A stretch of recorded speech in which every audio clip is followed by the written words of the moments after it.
Listen to this sound carefully, because this sound is exactly what everyone who uses metal detectors is looking for. A strong signal, deep and stable, in this quiet place, which looks completely ordinary on the surface, but beneath this ground, there could be a whole story hidden for many years. We passed the detector over this exact spot, and suddenly everything changed. The signal became stronger.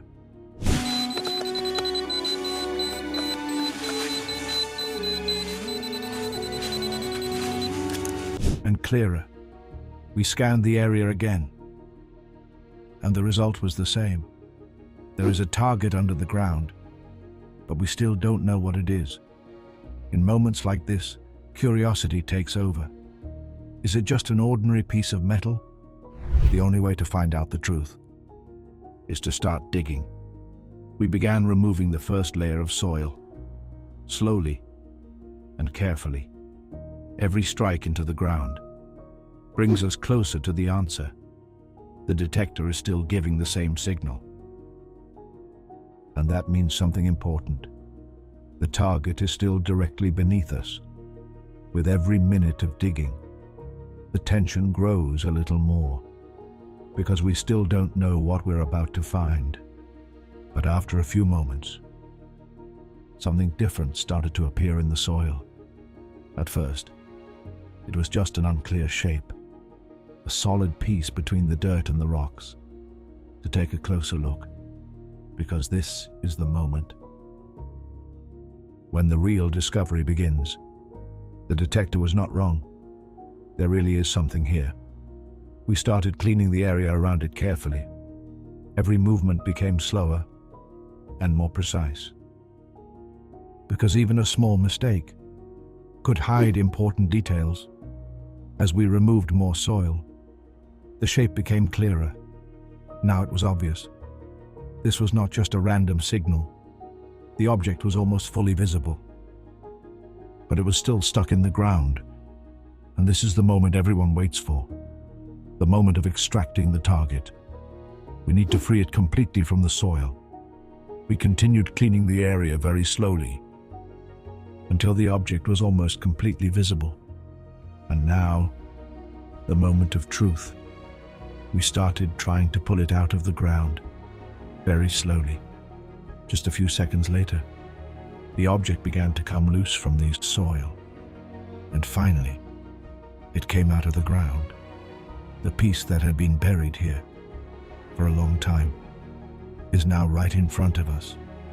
This is the moment that proves the detector's accuracy. The signal we heard at the beginning was not a coincidence. Let's take a closer look now. After cleaning the dirt off it, the details become much clearer. It's always fascinating to see something that has been hidden underground for a long time return to the light again. In the world of metal detecting, every signal carries the possibility of a discovery, and every location would hide unexpected surprises beneath the surface. That is why we always conduct these tests in real outdoor locations, out in the field, far from artificial tests, because the real test for any detector happens right here, in nature and different types of soil. This is what truly reveals the real power of the detector, and what you watched in this video is a real field test. But it is important to explain something to our viewers. The object we just recovered is not a real treasure. It is a test target that we buried ourselves earlier. We left it underground for a period of time, so it could oxidize and interact with the soil naturally. This helps simulate the conditions of real metal objects that have been buried for many years. The purpose of this experiment is to test the performance of the metal detector and see how accurately it can locate targets underground. That is why we film these experiments in a cinematic style, so you can experience every moment with us, to the moment the target comes out of the ground And in every new test, we try the detector in different conditions and in different locations to see how it performs in various types of soil and how well it can identify buried targets. And maybe, in the next experiment, the next signal we hear could lead us to a real discovery, hidden beneath the ground for a very long time.